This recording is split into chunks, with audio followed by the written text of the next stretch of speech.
Nous bénissons le glorieux nom de notre Seigneur Jésus. Nous allons prendre un texte dans le livre de Josué, au chapitre 1. Nous lirons les 6 premiers versets. Après la mort de Moïse, serviteur de l'Éternel, l'Éternel dit à Josué, fils de Nun, serviteur de Moïse, « Moïse, mon serviteur, est mort.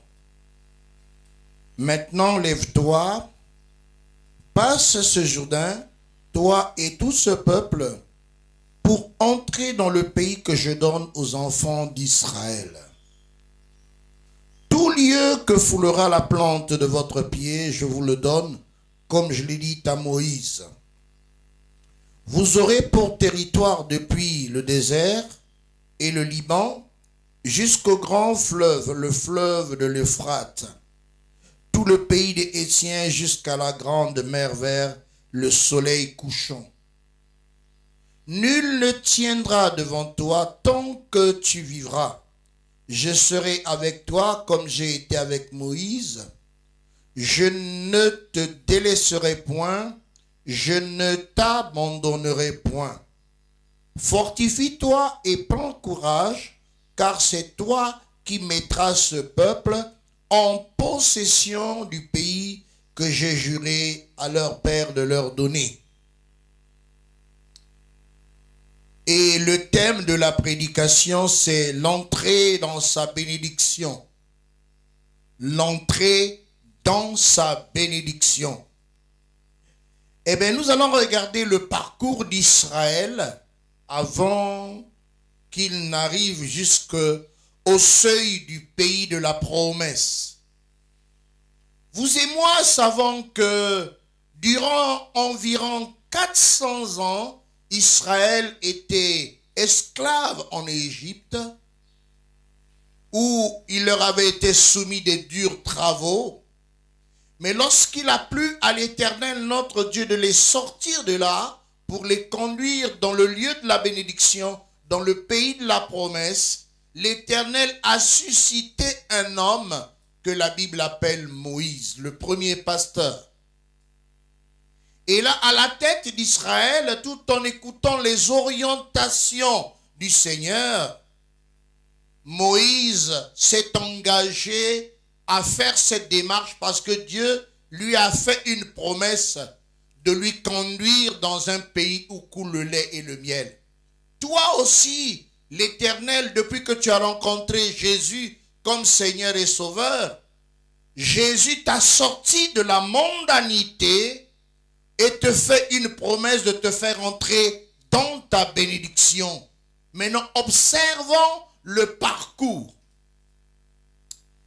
De l'Égypte à la terre promise, peut-être que le chemin n'est pas trop long, mais il a plu à l'Éternel notre Dieu de faire à Israël un détour par le désert où ils ont erré pendant 40 ans.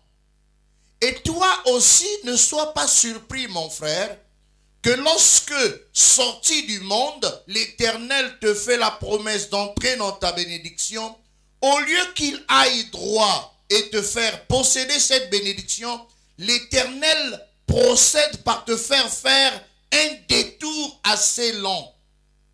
Période pendant laquelle le Seigneur va te façonner. Période pendant laquelle le Seigneur va t'enseigner. Période pendant laquelle le Seigneur va te glorifier. Bien-aimé, tout enfant de Dieu est passé par le désert avant d'entrer dans sa promesse de bénédiction. Et c'est ce que l'Éternel, notre Dieu, a fait à la nation d'Israël. Ils ont erré donc par le désert. Et maintenant, bien-aimé, après presque 40 ans, les voilà maintenant qui se trouvent au seuil du lieu de la bénédiction. Et c'est là que nous tombons dans ce merveilleux texte que nous venons lire. Et nous allons constater que pendant qu'Israël arrive au seuil de la bénédiction, l'Éternel reprend Moïse et l'écarte selon son bon plaisir, parce qu'il avait accompli sa mission. Et l'Éternel, notre Dieu, suscite un remplaçant, un successeur à Moïse, qui est Josué. C'est ce que nous venons de lire. Et Josué, qui ne savait pas comment conduire le peuple comme le faisait Moïse, lui qui n'avait aucune notion de leadership, lui qui ne savait pas comment entraîner le peuple de Dieu, se trouve en face du Seigneur. Et c'est là que le Seigneur lui dit, Moïse, mon serviteur, est mort. Maintenant, lève-toi. C'est à ton tour. Le moment est arrivé où tu dois entrer dans ta bénédiction. Lève-toi, passe ce Jourdain, toi et tout ce peuple, pour entrer dans le pays que je donne aux enfants d'Israël. Et là, pendant qu'il était interrogateur, le Seigneur lui donne des directives. Le Seigneur l'encourage en disant, tout lieu que foulera la plante de votre pied, je vous le donne. Comme je l'ai dit à Moïse. Parole encourageante. Et je voudrais, bien-aimé, annoncer à une personne ce matin, toi qui es en train de me suivre, peut-être que le parcours de ton désert était lent. Maintenant, tu es au seuil de ta bénédiction. Dieu fait chaque chose à son temps. Ton désert est passé. Maintenant, tu te trouves au seuil de ta bénédiction. Prends courage. Lève-toi. Ne sois pas fatigué. Ne sois pas affaibli par le désert. Ne sois pas découragé par ce long parcours. Tout enfant de Dieu passe par le désert. Mais je t'encourage, comme Dieu l'a dit à Josué. Maintenant, lève-toi et entre dans le Jourdain. Entre, passe par le Jourdain, entre dans le lieu de ta promesse. Et le Seigneur ajoute que nul ne tiendra devant toi. Quelle parole encourageante. Eh bien, Israël a traversé le Jourdain. Et c'est là maintenant que nous rencontrons une difficulté, bien-aimé. Est-ce que l'entrée dans la bénédiction est si facile ou il est aisé? Je dirais non. Et nous allons le voir dans un autre texte de la Bible. Nous sommes dans Josué au chapitre 6. Nous allons lire le verset 1 jusqu'au verset 5. L'entrée dans le pays de la bénédiction n'est pas aisée.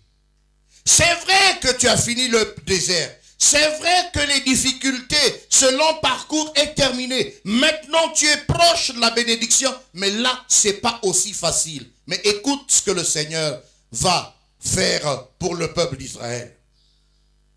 Jéricho était fermé et barricadé devant les enfants d'Israël. Personne ne sortait et personne n'entrait. L'Éternel dit à Josué, vois, je livre entre tes mains Jéricho et son roi et ses vaillants soldats. Bien-aimé, mais comment ça? J'ai traversé le désert. J'ai dû peiner pendant 40 ans. Maintenant que je suis au seuil du pays de la bénédiction, mais je veux y entrer. Bien-aimé, pour les enfants d'Israël, la porte de Canaan, la porte du pays où coule le lait et le miel, il y avait une ville, Jéricho.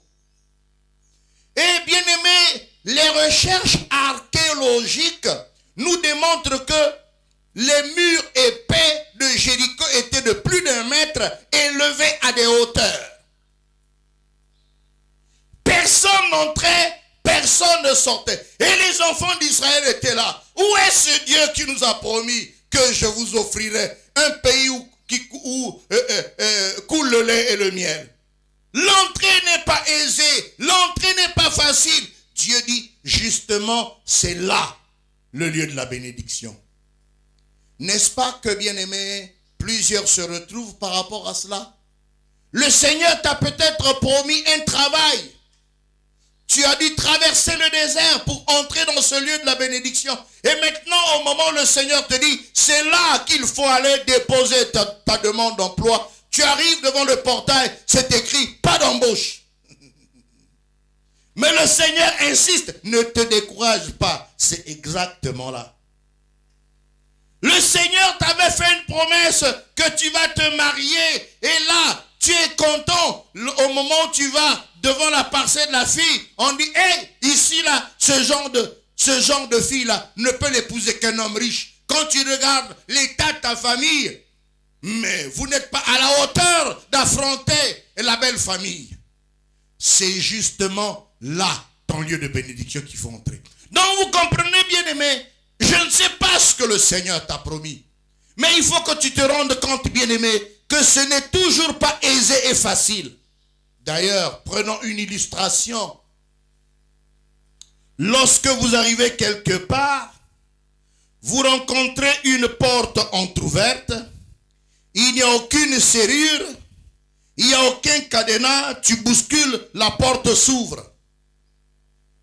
Qu'est-ce que vous allez conclure? Est-ce qu'il y a quelque chose d'onéreux ou il y a quelque chose de très important dans cette maison? Non. Sinon la porte ne serait pas fermée, ne serait pas ouverte.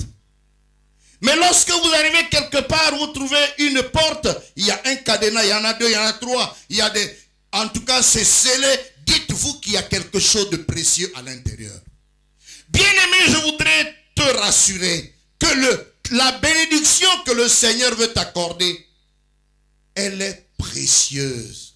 Voilà pourquoi l'entrée dans le lieu de la bénédiction n'est pas facile.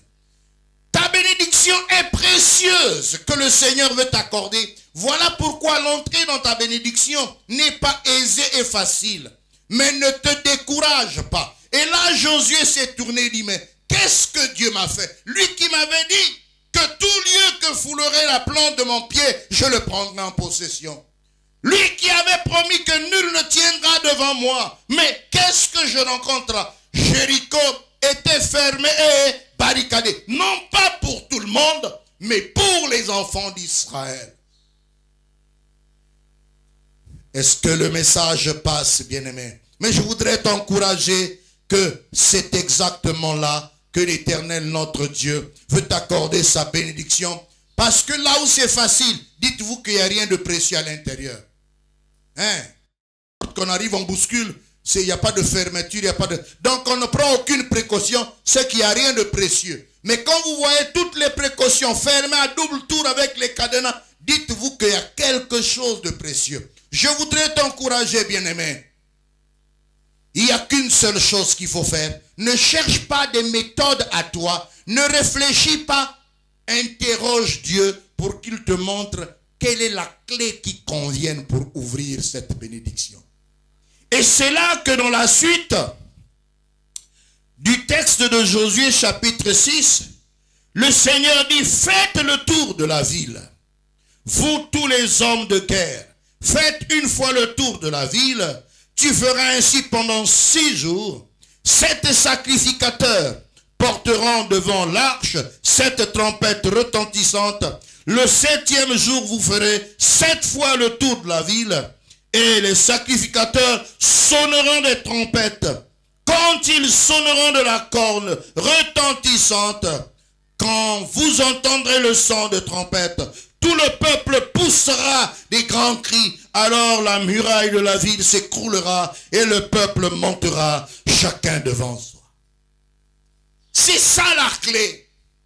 Et devant cette difficulté, devant cet obstacle, devant cette difficulté, Josué ne savait que faire. Mais Josué avait des encouragements. Le Seigneur lui a encouragé. Lorsque nous repartons dans le chapitre 1, le Seigneur lui a dit que ce livre de la loi ne s'écarte pas de ta bouche. Devant n'importe quel problème, bien-aimé, espère toujours en Dieu. Ce qui paraît impossible à l'homme ne l'est pas pour le Seigneur. L'Éternel, notre Dieu, est la réponse et la solution. Et c'est là que le peuple d'Israël, derrière Josué, se sont mis en prière pour dire, Seigneur, la ville de Jéricho est imprenable. La ville de Jéricho est fortifiée.